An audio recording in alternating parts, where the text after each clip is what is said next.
ಸಾಕಪ್ಪ ಸಾಕು ಕಾಂಗ್ರೆಸ್ ಸರ್ಕಾರ ಸಾಕು ಅನ್ನೋ ಒಂದು ಸ್ಲೋಗನ್ ಅನ್ನು ಇಟ್ಕೊಂಡು ಜೆಡಿಎಸ್ ಪಕ್ಷ ಏನಿದೆ ಇಂದು ಫ್ರೀಡಂ ಪಾರ್ಕ್ ನಲ್ಲಿ ಬೃಹತ್ ಪ್ರತಿಭಟನೆಯನ್ನು ಆಯೋಜಿಸಿದ್ದಾರೆ. ಇವತ್ತು ನಮ್ಮೊಟ್ಟಿಗೆ ಮಾಜಿ ಶಾಸಕರಾದಂತಹ ಅನ್ನದಾನಿ ಅವರಿದ್ದಾರೆ. ಬನ್ನಿ ಅವ್ರನ್ನ ಮಾತಾಡಿಸ್ಕೊಂಡು ಹೋಗೋಣ.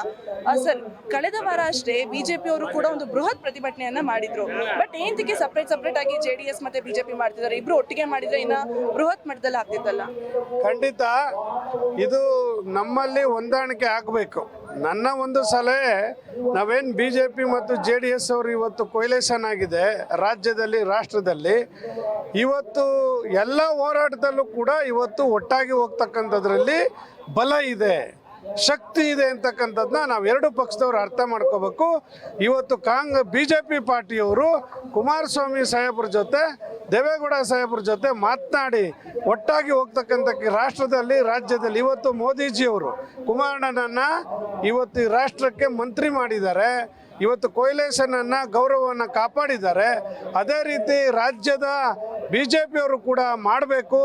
JDS ಅವರ ಬಿಟ್ಟು ನೀವು ಯಾವ ಕಾರಣಕ್ಕೂ ಪೂರ್ಣ ಪ್ರಮಾಣದಲ್ಲಿ ಏನು ಅಧಿಕಾರಕ್ಕೆ ಬರ್ತೀವಿ ಅಂತ ಕನ್ಸ್ಕೊಂಡು ಇವೆಲ್ಲ ಮಾಡಕ್ಕೆ ಹೋಗ್ಬೇಡಿ BJಪಿಯವರು ಅಂತೇಳಿ ನಂದೇನಿಲ್ಲ, ಎಚ್ಚರಿಕೆ ಇಲ್ಲ, ಸಲಹೆ ಕೊಡ್ಲಿಕ್ಕೆ ಬಯಸ್ತೇನೆ. ಭಿನ್ನಾಭಿಪ್ರಾಯ ಏನಾದರೂ ಇದೆಯಾ ಸರ್ JDSಗೆ? ಭಿನ್ನಾಭಿಪ್ರಾಯ ಇಲ್ಲ. ಅವ್ರದ್ದೇನಂದ್ರೆ ನಮ್ಮ ಶಕ್ತಿ ಪ್ರದರ್ಶನ ಮಾಡ್ಬೇಕು, ಸಪ್ರೇಟಾಗೆ ಪ್ರತ್ಯೇಕವಾಗಿ ನಮ್ಮ ಸಪ್ರೇಟ್ ಮಾಡಬೇಕು. ನಾವು ಹಳೆ ಮೈಸೂರು ಪ್ರಾಂತ್ಯದಲ್ಲಿ ಭಾಳ ಬಲಿಷ್ಠವಾಗಿದ್ವಿ JDSನವರು. ಇವತ್ತು ಈ ಬೆಂಗಳೂರು ಕೂಡ ಹಳೆ ಮೈಸೂರಿಗೆ ಸಂಬಂಧಪಟ್ಟದಂಥ ಒಂದು ಪ್ರದೇಶ. ಇಲ್ಲಿ JDS ಸ್ಟ್ರಾಂಗ್ ಆಗಿದೆ ಅಂತೇಳಿ ಅವ್ರಿಗೆ ಭಯ. BJಪಿಯವರು ಅವ್ರ ಜೊತೆ ಸೇರ್ಕೊಂಬಿಟ್ಟು ಮಾಡಿದ್ರೆ JDS ಅವ್ರು ಕ್ರೆಡಿಟ್ ತಗೊಂಡ್ಬಿಡ್ತಾರೆ ಅನ್ನೋ ಭಾವನೆ ಇದೆ. ಇದೆಲ್ಲ ಬಿಟ್ಟುಬಿಡಿ, ನಾವೆಲ್ಲ ಸಾಮರಸ್ಯದಿಂದ ಅಣ್ಣ ತಮ್ಮಂದಿರ್ತಾರ ಹೋಗೋ ಕೆಲಸವನ್ನು ಇವತ್ತು ರಾಜ್ಯದಲ್ಲಿ ಮಾಡಬೇಕು ಅಂತೇಳಿ BJಪಿಯವ್ರಿಗೆ ಕಿವಿ ಮಾತು ಹೇಳಲಿಕ್ಕೆ ಬಯಸ್ತಾ ಇದ್ದಾರೆ. ಇವಾಗ ಸಾಕಪ್ಪ ಸಾಕು ಅನ್ನೋ ಒಂದು ಸ್ಲೋಗನ್ ಅನ್ನು ಇಟ್ಕೊಂಡು ಪ್ರತಿಭಟನೆ ಮಾಡ್ತಾ ಇದ್ದಾರೆ. ಇದ್ರ ಬಗ್ಗೆ ಒಂದೆರಡು ಮಾತು ಹೇಳಿ. ಸಾಕಪ್ಪ ಸಾಕು, ಈ ಕಾಂಗ್ರೆಸ್ ಸರ್ಕಾರ ಬೆಲೆ ಏರಿಕೆ ಮಾಡಿದೆ, ಗ್ಯಾರಂಟಿಗೆ ಹಣ ಒದಗಿಸ್ಕೊಡೋಕ್ಕಾಗದೆ ಇವತ್ತು ಬಡವರಿಗೆ ಯಾಮರಿಸ್ತಕ್ಕಂಥ ಕೆಲಸವನ್ನು ಮಾಡ್ತಾ ಇದೆ.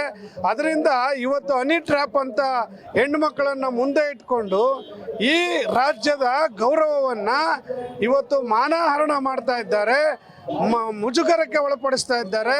ಅದರಿಂದ ಈ ಸರ್ಕಾರದ ಸಹವಾಸ ಸಾಕು, ಕೂಡಲೇ ರಾಜೀನಾಮೆ ಕೊಡಬೇಕು ಅಂತೇಳಿ ನಿಖಿಲ್ ಕುಮಾರಸ್ವಾಮಿ ಅವರ ನೇತೃತ್ವದಲ್ಲಿ ಇವತ್ತು ಈ ಫ್ರೀಡಂ ಪಾರ್ಕಲ್ಲಿ ಪ್ರತಿಭಟನೆಯನ್ನು ನಾವು ಸಾವಿರಾರು ಜನರು ಸೇರಿ ಮಾಡ್ತಾ ಇದ್ದೇವೆ. ಸರ್, BJಪಿ ಅವರು ಸಾಮರಸ್ಯ ಉಳಿಸ್ಕೊಂಡಿಲ್ಲ ಅಂದ್ರೆ ಮೈತ್ರಿ ಮುರಿಬೋದಾ?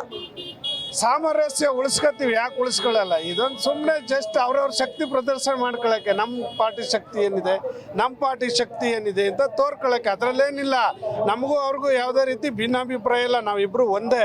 BJಪಿ JDS ಇವತ್ತು ಮೈತ್ರಿ ಆಗಿದ್ದೀವಿ, ಮುಂದೇನು ಮೈತ್ರಿಯಾಗಿ ಮುಂದುವರಿತೀವಿ. ಅಸೆಂಬ್ಲಿ ಎಲೆಕ್ಷನ್ಗೂ ಇರ್ತೀವಿ, ZPTP ಕಾರ್ಪೊರೇಷನ್ಗೂ, ಬೇರೆ ಬೇರೆ ನಗರಸಭೆ ಎಲೆಕ್ಷನ್ಗಳಿಗೂ, ಪುರಸಭೆ ಎಲೆಕ್ಷನ್ಗೂ ಕೂಡ ನಾವು ಮುಂದುವರಿತೀವಿ. ಮುಂದಿನ ದಿನಗಳಲ್ಲಿ BJಪಿ JDS ಒಟ್ಟಾಗಿರ್ತೀವಿ. ಅವ್ರ ಪಾರ್ಟಿ ಶಕ್ತಿ ಅವ್ರು ತೋರಿಸ್ಕೊಳ್ತಾ ಇದ್ದಾರೆ, ನಮ್ಮ ಪಾರ್ಟಿ ಶಕ್ತಿ ನಾವು ತೋರಿಸ್ತಾ ಇದ್ದೀವಿ. Thank you sir, thank you.